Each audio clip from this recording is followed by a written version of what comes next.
नहमदुहु व नुसल्ली व नुसल्लिमु अला रसूलिहिल करीम। अम्मा बाद, बिस्मिल्लाहिर रहमानिर रहीम। अन अब्दुल्लाह इब्न मुगफ्फल क़ाला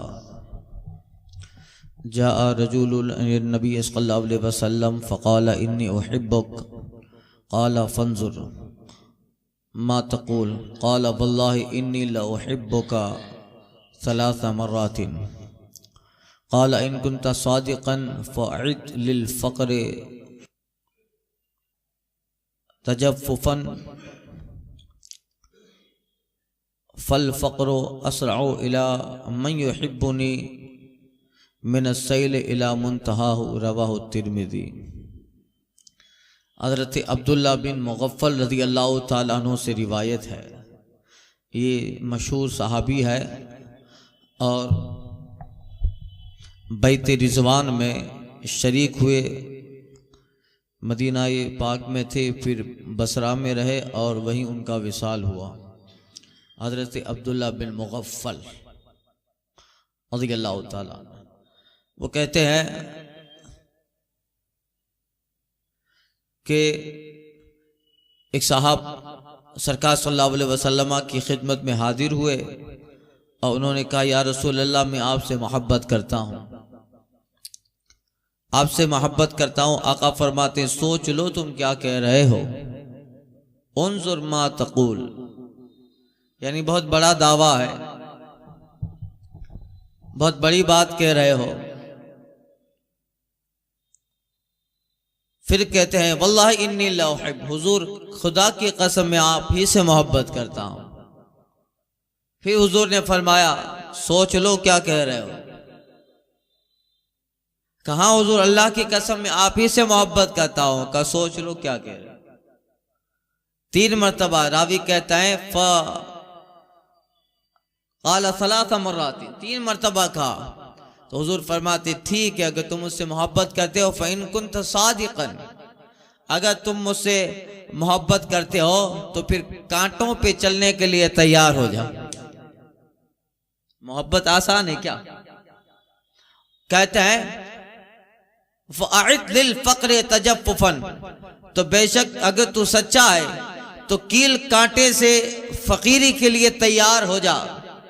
इसलिए कि वो इंसान जो मुझसे मोहब्बत करता है, मुझसे उल्फत रखता है, उसके करीब फ़क्र, फाका और फ़कीरी इस कदर उससे आगे आती है, उसके सामने आ जाती है, जिस तरह के सैलाब अपनी इंतहा की तरफ, जिस तरह पानी और सैलाब की मौजें अपने इंतहा की तरफ जाती है तेजी से, इसी तरह मुझसे मोहब्बत करने वाले के पास फ़क्र, फकीरी तेजी से आती जाती है। देखिए, यहां मुराद इंतहाई दर्जे की मोहब्बत। वैसे तो हर मोमिन को मोहब्बत है सरकार सल्लल्लाहु अलैहि वसल्लम से, मगर इससे मुराद है, सरकार फरमाते, खूब सोच लो क्या कह रहे हो, ये दावा बहुत बड़ा है। तो फिर जैसा दावा है वैसा इस मैदान में साबित कदम भी रहना पड़ेगा। तो कहा, ठीक है हुजूर, सोच लिया।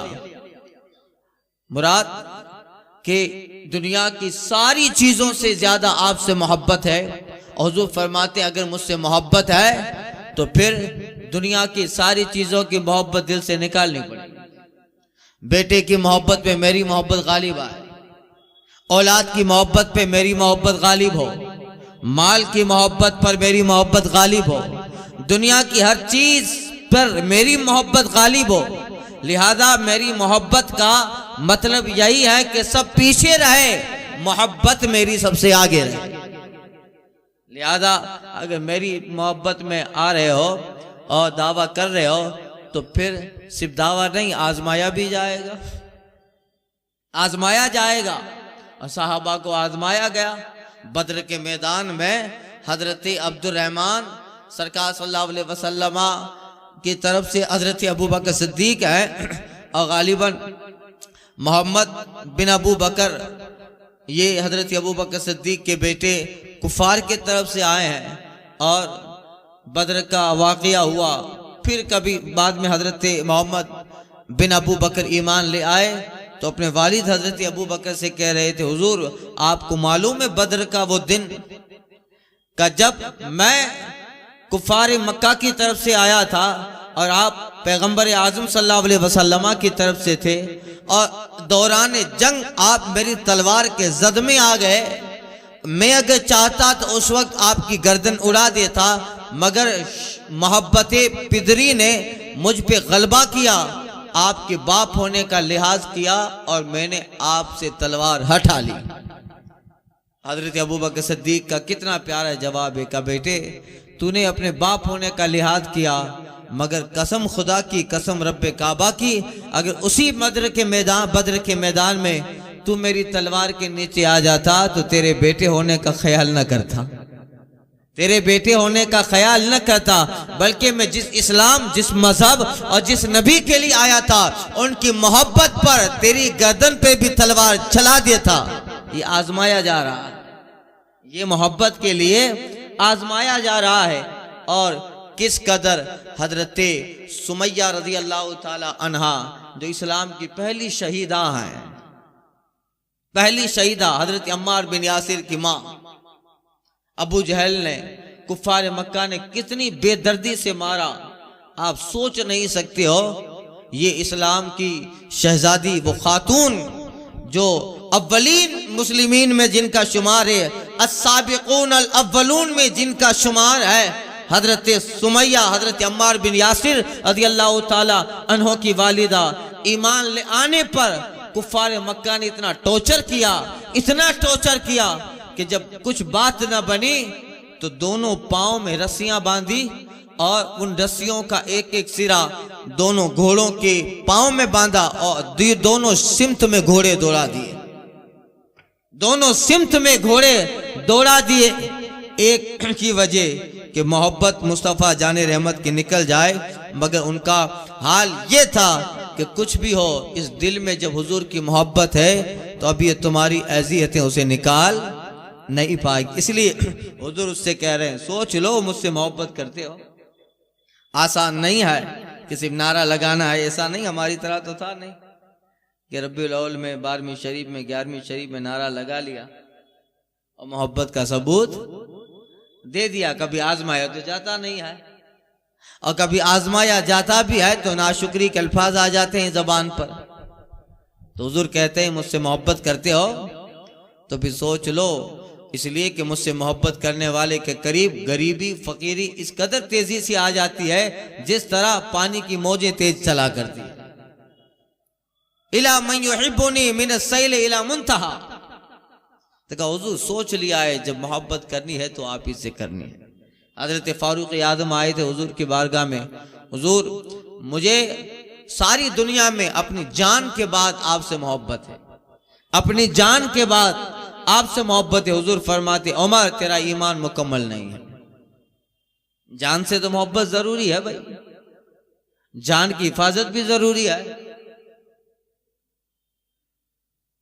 इसलिए कि ये अपनी जान की हिफाजत तो इबादत से भी आगे है।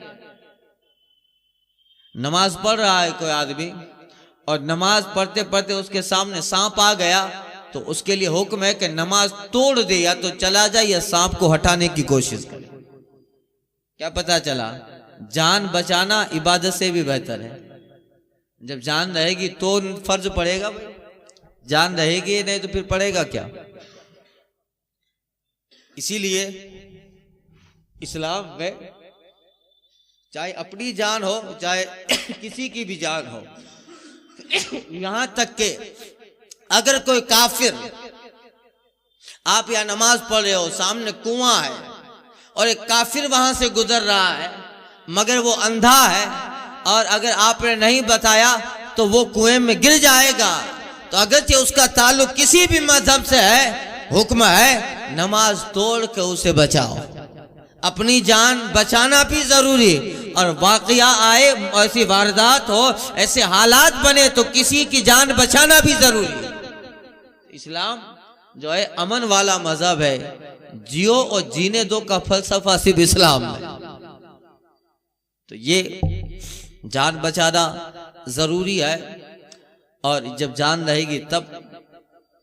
तो हजरत फारूक आजम के हुजूर अपनी जान के बाद आपसे मोहब्बत करता। हुजूर फरमाते उमर तेरा ईमान मुकम्मल न हुआ। आका फरमाते हैं ला युमिनु अहदुकुम हत्ता अन यकूना हत्ता अन अकूना मुहब्बतम मिन्नी मिन वलदिही व वालिदिही व नासि अजमाइन। ऐ उमर उस वक्त तक कोई मोमिन नहीं हो सकता जब तक के उसकी माँ, उसका बाप, उसके घर वाले वन्नास अजमईन तमाम लोगों से ज्यादा मेरी मोहब्बत आ नहीं सकती, ईमान मुकम्मल हो नहीं सकता। तो हजरत उमर कहते या रसूलल्लाह गवाह रहिए अब के बाद मेरी जान से भी ज्यादा मोहब्बत हुजूर आपसे है।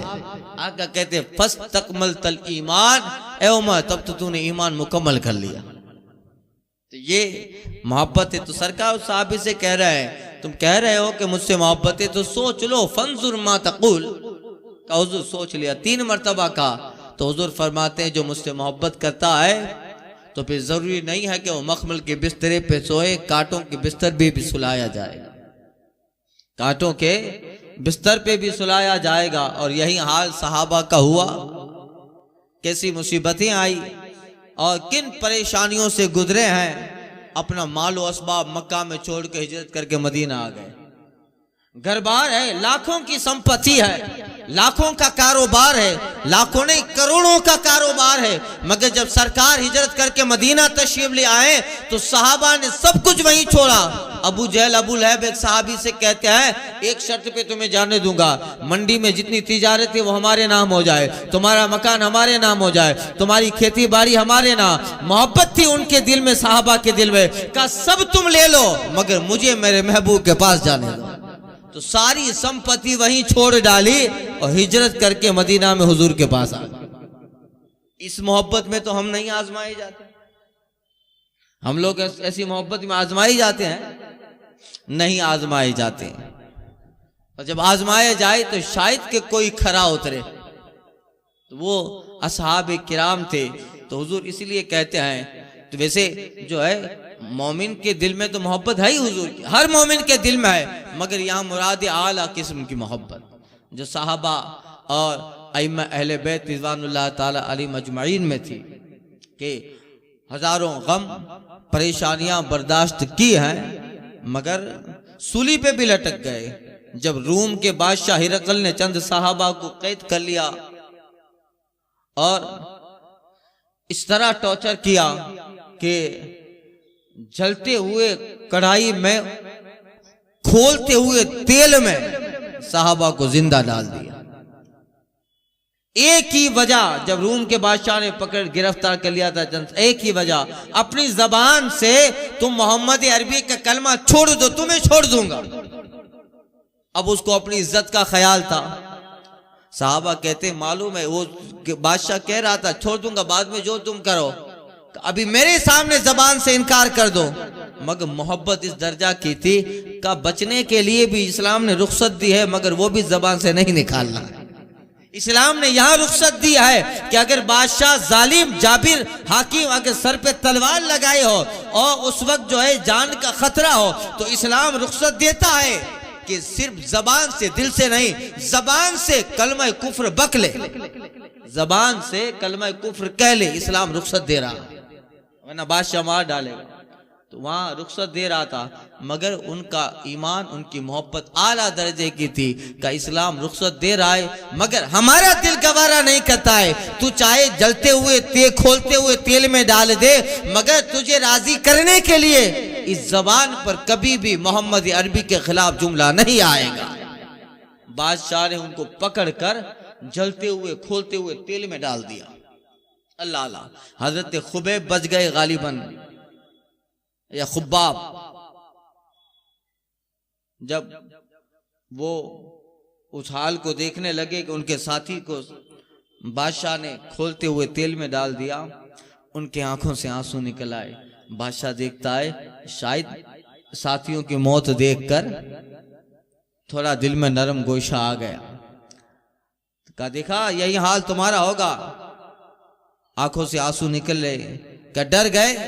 हज़रत खुब्बाब कहते हैं डरूंगा नहीं। सोच रहा हूं ये अल्लाह, एक ही जान दी है जो इस्लाम पे वार रहा हूं, ऐसी हजारों जानें होती हैं, तेरे नबी पे वार देता, तेरे नबी पर वार देता। एक ही जाने जो दे रहा हूं, करूं तेरे नाम पे जान फिदा, न बस एक जान दो जहां फिदा, दो जहां से भी नहीं जी भरा, या रसूल अल्लाह करूं क्या करोड़ों जहां नहीं। तो यही है। उसका वजीर कहता है अच्छा ठीक है ऐसा करो। बादशाह ने उसे कहा मैं तुझे अपनी सल्तनत का एक हिस्सा भी दे दूंगा और मेरी बेटी है उससे निकाह भी कर दूंगा, सिर्फ इस्लाम छोड़ दो। कहा नहीं। वजीर कहता है अच्छा इसको जो है मारना नहीं आए, इसको कैद खाने में मेरे हवाले कर दो, मैं उसको समझाऊंगा। वो कैद में गए और हुजूर पे दुरूद व सलाम में मशगूल हो गए, नमाज पढ़ने लगे। वजीर ने अपनी एक खूबसूरत शहजादी को जेल के उस जो है कमरे में काल कोठरी में शाम रात में भेज देता। वो सहाबी रसूल नमाज में मशगूल हो जाते। वो वजीर की बेटी हुस्न और तमकनत मलाहत जिसके जिस्म और चेहरे से टपक रही है, जिससे निकाह शादी और जिसको छूने के लिए दरबारी में कई एक लोग उम्मीद करते हैं, वजीर उस सहाबी के कमरे में जेल में उसे भेजता, मगर वो सहाबी नमाज में लग जाते, उसकी तरफ मुतलकन नजर न करते। एक दिन, 2 दिन, 3 दिन, 40 दिन गुजर गए, मगर उसकी तरफ नजर उठा के न देखा। आखिर में वजीर आके कहता है क्या तुम्हें हो गया है, इतना सारा बेहतर मौका तेरे हाथ आता है, मगर देखा 40 दिन तक मेरी शहजादी आती रहे, तुमने एक नजर उठा के न देखा। सहाबी कहता है तुमने हमारे नबी को नहीं देखा है, तुमने हमारे नबी को नहीं देखा है। जिसने एक मर्तबा उस आमिना के लाल को देख लिया, दुनिया का सारा हुस्न फीका है, जिसकी आंखों में मोहम्मद अरबी का हुस्न बस गया। तो कैसे देखेगा? ये वो हुजूर की मोहब्बत के मस्त थे।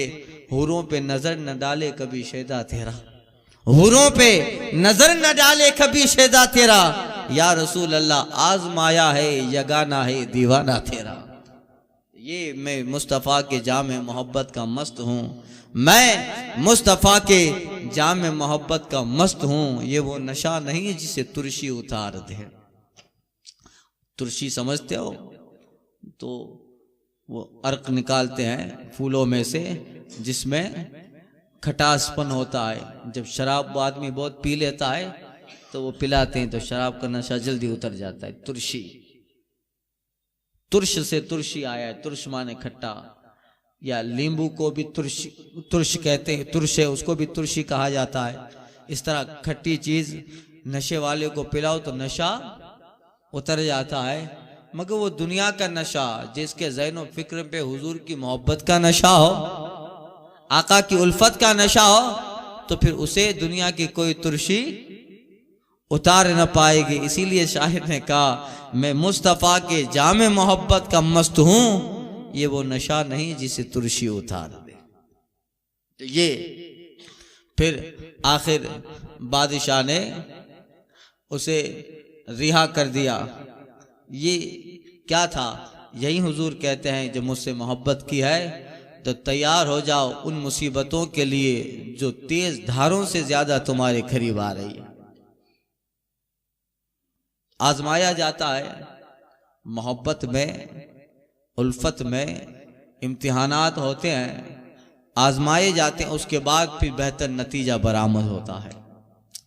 अन अनसिन अन्नहु क़ाल रसूलुल्लाह सल्लल्लाहु अलैहि वसल्लम लक़द उख़िफ़्तु फ़िल्लाह वमा युख़ाफ़ु अहदुन वलक़द उज़िनतु फ़िल्लाह वमा युज़ा अहदुन वलक़द अतत अलैया सलासूना मिन बैना लैला व यौम माली वली बिलाल तामुन याकुलु ज़ू खबत इल्ला शय्युन युवारी इब्न बिलाल रवाहु तिर्मिज़ी। हज़रत अनस बिन मालिक रज़ी अल्लाह तआला अन्हु रिवायत करते हैं, फरमाते हैं सरकार सल्लल्लाहु अलैहि वसल्लम ने फरमाया कि अल्लाह की राह में मुझे डराया गया, मुझे अल्लाह की राह में डराया धमकाया गया। ऐसा कि मुझसे पहले ऐसा किसी को न डराया न धमकाया गया।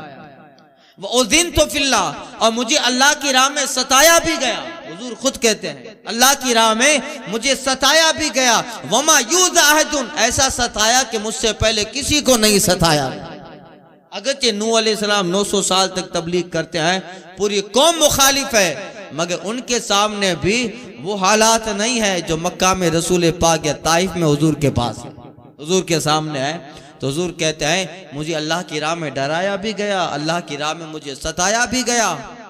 और इस तरह ताइफ के मैदान में जब सरकार तशरीफ ले जा रहे हैं, यहाँ ताइफ ही का वाकया है, ताइफ के मैदान में जब तशरीफ ले जा रहे हैं, वो गम है कि अल्लाह अल्लाह आप ख्याल रखें, नबूवत के 10वें साल अबू तालिब की वफात हो गई और उनके बाद 5वें दिन हजरत उम्मुल मोमिनीन खदीजतुल कुबरा का भी विसाल हो गया। एक गरीबी, एक पूरा मक्का मुखालिफ, अपने ही घर वाले तरह तरह की साजिशें कर रहे हैं। अबू तालिब का विसाल 5 दिन के बाद सरकार जिससे ज्यादा मोहब्बत करते थे और जिनका बहुत बड़ा सपोर्ट योगदान था इस्लाम में, हजरत खदीजतुल कुबरा, जिन्होंने अपने माल से इस कदर रसूल पाक की मदद की है, अल्लाह अल्लाह के हजरत खदीजा वो अगरचे खातून है मगर मक्का में बड़े मालदारों में उनका नाम है।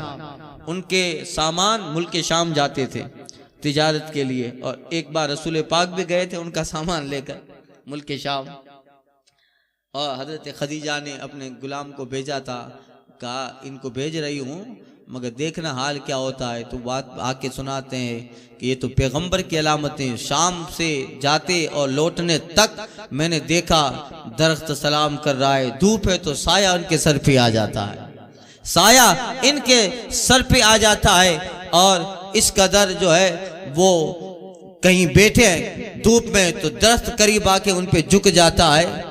ये हाल किसी नबी ही का हो सकता है। जब वो सफर पे जाया करते बादल सर पे साया करते, तो ये जब वो सफर पे जाया करते बादल सर पे साया करते, उनके बोल बहारों जैसे और असहाब सितारों जैसे। तो ये हजरत खदीजा रज़ी अल्लाह ताला उनका भी विसाल, जिनका बहुत बड़ा की मदद हुई इस्लाम में, और सरकार सल्लल्लाहु अलैहि वसल्लम को विसाल हो गया। और फिर इस कदर हालात हुए कि उस साल को आमुल हुज़्न कहा गया। क्या कहा गया? आमुल हुज़्न, नबूवत का 10वां साल, आमुल हुज़्न गम का साल। इतने सारे मुसीबतें उस आई के रंजो गम का साल उसका नाम रखा गया। और 3 महीने के बाद शवाल में सरकार सल्लल्लाहु अलैहि वसल्लम फिर ताइफ की तरफ निकले। किस तरफ? ताइफ में निकले। उस वक्त रसूल पाक सल्लल्लाहु अलैहि वसल्लम के साथ हजरत ज़ैद बिन हारिसा थे। 3 महीने के बाद ताइफ में गए, और ताइफ का एक बहुत बड़ा सरदार था जो कबीले बनु सकीफ का सरदार ताइफ का, जिसका नाम उबैद इब्ने अब्द था। ये उसके पास जो कबीला ताइफ के कबीलों का सरदार था, सरकार उसके पास जाके दीन की तबलीग फरमाते हैं। बजाय इसके कि वो इनकार कर दे, सर झुका ले, या सर न झुकाए तो इनकार कर दे, उसने कुछ शरारती बच्चों को रसूल पाक के पीछे छोड़ दिया, आवारा बच्चों को हुजूर के पीछे छोड़ दिया। वो बच्चे सरकार सल्लल्लाहु अलैहि वसल्लम के पीछे, हुजूर हैं, ज़ैद बिन हारिसा हैं, और वो बच्चे सरकार जब चलते तो हुजूर के पांव पे पत्थर मारते, सरकार के पांव पे पत्थर मारते, और जो है इस कदर सरकार सल्लल्लाहु अलैहि वसल्लम को टॉर्चर करते। और कुछ बच्चे शरारती चादर सरकार के गले में डालकर खींच देते, और सरकार कई दिन तक कयाम रहा ताइफ में। आज नहीं तो कल कोई ईमान ले आएगा, परसों कोई ईमान ले आएगा। यहाँ तक के सरकार सल्लल्लाहु अलैहि वसल्लम का ये हाल देखकर वो फरिश्ता जो नूरी है उसको भी रहम आ गया, गम आ गया। पहाड़ों का फरिश्ता हुजूर से आके कहता है, या रसूल अल्लाह, ये इतना सता रहे हैं, अगले अंबिया ने तो इन मुसीबतों पर दुआए हिलाकत की थी, हुजूर आप भी दस्ते करम उठा दें। सरकार कहते हैं जिब्रील आए थे पहाड़ों के फरिश्तों को लेकर, हुजूर आप दुआ करेंगे पूरी ताइफ की बस्ती, दोनों तरफ पहाड़ हैं, मिला देंगे, सारे अहले ताइफ पिस जाएंगे। आका हाथ उठाते हैं और कहते हैं या रसूल अल्लाह अहदीहिम। आका कहते हैं या अल्लाह, सरकार सल्लल्लाहु अलैहि वसल्लम फरमाते हैं अल्लाहुम्मा अहदीहिम इन्नहुम ला यअलमून अन्नी रसूलुल्लाह। ए अल्लाह इन्हें हिदायत दे, ये नहीं जानते हैं कि मैं तेरा पैगंबर तेरा रसूल हूँ, इन्हें हिदायत दे। सरकार उनके लिए हिदायत की दुआ कर रहे हैं और उनको दुआएं दे रहे हैं। इलाहुल आलमीन कर रहम ताइफ के मकीनों पर, इलाहुल आलमीन कर रहम ताइफ के मकीनों पर, इलाही फूल बरसा इस पत्थर वाली जमीनों पर। हुजूर ने दुआ की और हजरत जिब्रील से फरमाते जिब्रील तुम नहीं जानते क्या, ये कौम नहीं जानती है मगर इनकी जो शहजादे, इनकी जो नस्लें आएगी वो मुझे जानेगी कि मैं अल्लाह का रसूल हूं। अगर आज ये खत्म हो गए, इनकी नस्लें ना आएगी, इनकी नस्लें जानेगी।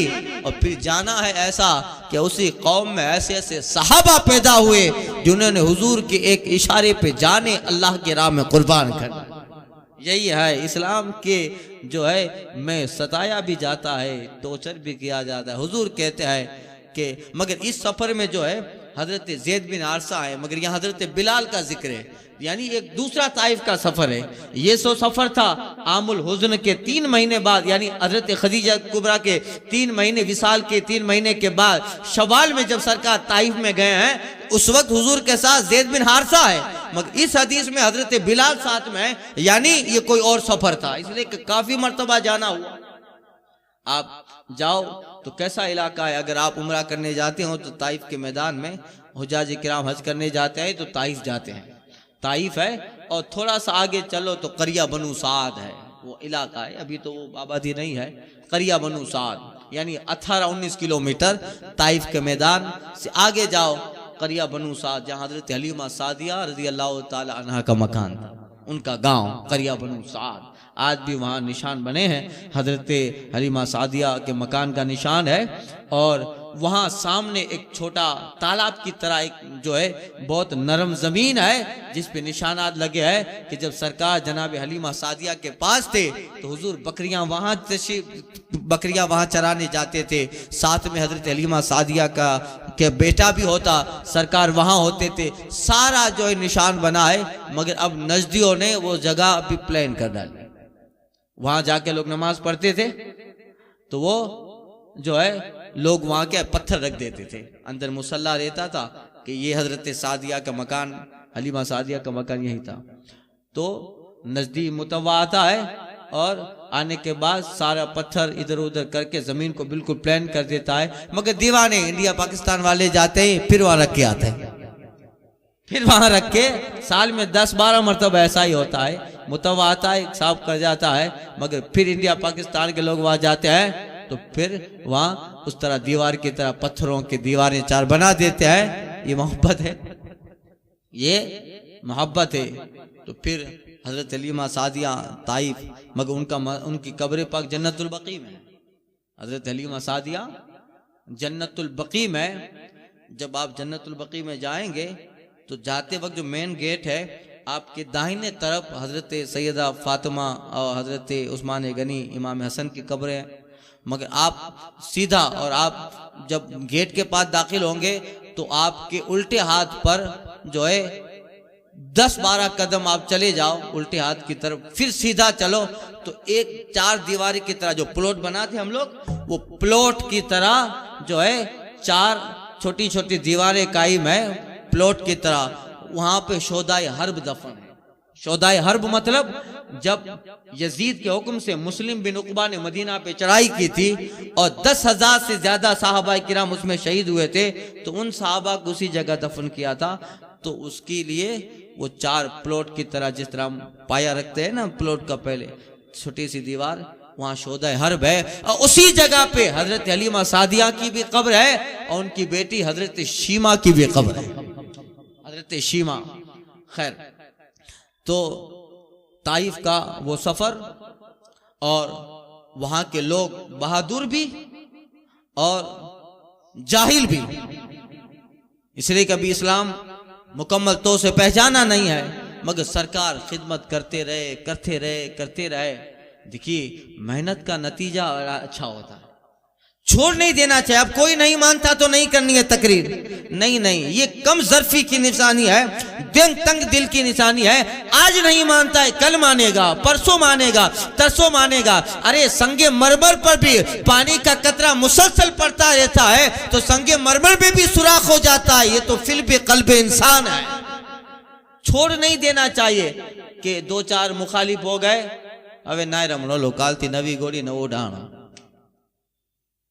लोग कम ज़र्फी का शिकार हो जाते हैं कि बापू कोई मानता नहीं है, कोई तकरीर सुनता नहीं है। लोग अरे वो सुने ना सुने, तुम्हारा काम करते रहो, मेहनत का नतीजा अच्छा ही होता है। एक साहब मौलाना साहब कह रहे थे का हुजूर वो जो है इमामत छोड़कर जो है किसी तिजारत में लग गए। का क्यों? का क्या करें, लोग न मानते हैं न मेरी बात कबूल करते हैं। और जैसे तबलीग करने जाओ तो लोग जो है ऊपर से हमारे ही कई सारे फॉल्ट गिना देते हैं। कई ये सब छोड़ दिया, कई ऐसा सब करते रहेंगे और सारे उलमा इसी में लग जाएंगे तिजारत में। फिर दिन का काम कौन करेगा? दिन का काम अब लोग कहते रहते इमाम आजम ने तिजारत की है, तो कुछ उलमा भी जब तिजारत, बेशक तिजारत करनी चाहिए, उलमा भी तिजारत करते हैं, तो कहते इमाम आजम ने तिजारत की है। अरे उनका हाल अलग था, उनकी तिजारत कभी इस मैदान में कमजोरी नहीं डालती थी। हम जब तिजारत करेंगे तो इधर मैदान में कमजोरी आ जाएगी। बेशक तिजारत जरूरी है और साथ में दीन का काम भी जरूरी। तो लोग जो है होते हैं अब कोई मान नहीं रहा है, क्या करेंगे? अरे तुम अपना काम करते जाओ, अल्लाह का वादा है तुम्हारी मेहनत का नतीजा अल्लाह जरूर अच्छा देगा। आज माना 2 मरतबा 3 मरतबा, अगर नहीं माना तो हमने ये फील्ड ही छोड़ डाली, अब नहीं करना है। तो ऐसा नहीं होता है। कोशिश से करो। कितने दिन सरकार ताइफ के मैदान में रहे, अरे हुजूर तो दुआ कर देते सारा ताइफ मुसलमान हो जाता, मगर प्रैक्टिकल बता रहे हैं कि नहीं। देखो एक दिन हजरत ज़ैद बिन हारिसा के साथ गए, कई दिन ताइफ में रहते हैं। एक और सफर सरकार ताइफ का करते हैं। हजरत बिलाल के साथ सरकार ताइफ में जाते हैं, कई दिन तक सरकार ताइफ में रहता है, न खाना न पानी। आज नहीं, अरे फरिश्ता आके कहता है हुजूर दुआ हिलाकत कर दे, का नहीं, मेहनत करते रहे। एक आदमी तो ईमान ले आएगा, अगर एक भी ईमान ले आया तो सरकार फरमाती है दुनिया की सारी चीजों से मेरे लिए बेहतर है। कोशिश करते रहे। उसी कोशिश का नतीजा था अल्लाह जब नूह अलैहिस्सलाम 950 साल तक तबलीग करते हैं, वो काम न हुआ जो 63 साल में मुस्तफ़ा जाने रहमत आधी दुनिया में अपना कलमा फैलाना, आधी दुनिया में इस्लाम फैल गया। ये था तो इस कैसे हाल थी। हुजूर फरमाते, तर्जुमा सुन ले हदीस पाक का। आका फरमाते हैं मुझे अल्लाह की राह में डराया गया, मुझे अल्लाह की राह में सताया गया जैसा किसी को न डराया न सताया। वलक़द अतत अला सलासूना मिन बैन लैला व यौम। आका फरमाते हैं कि